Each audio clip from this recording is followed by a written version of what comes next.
ബോബി ചെമ്മണ്ണൂർ ഹണി റോസ് വിഷയത്തിൽ ബോബി ചെമ്മണ്ണൂർ നടത്തിയത് ഒരു ഫ്രീഡം ഓഫ് എക്സ്പ്രഷൻ ആണ് എന്ന് ചില ആളുകൾ പറയുന്നത് നമ്മൾ കാണുന്നുണ്ട്.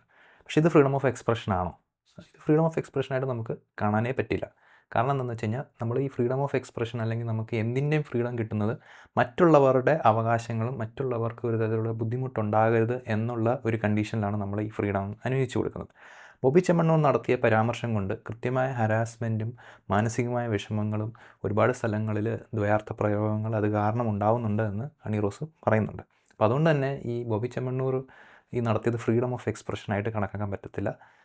ബോബി ചെമ്മണ്ണൂർ നടത്തിയ ഈ ഒരു പരാമർശം കൊണ്ട് സ്ത്രീകൾക്ക് ഒരു തരത്തിലുള്ള ഹാമാണ് ഉണ്ടാകുന്നത്.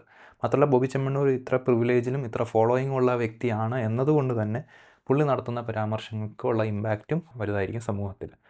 അതുകൊണ്ട് തന്നെ ഇതൊരു ഫ്രീഡം ഓഫ് എക്സ്പ്രഷൻ അല്ല ഒന്നാമതായിട്ട്. ഇനി ചില ആളുകൾ ഇത് ദ്വയാർത്ഥ പ്രയോഗമാണ് എന്ന് എങ്ങനെ തെളിയിക്കാം എന്ന് ചോദിക്കുന്നുണ്ട്.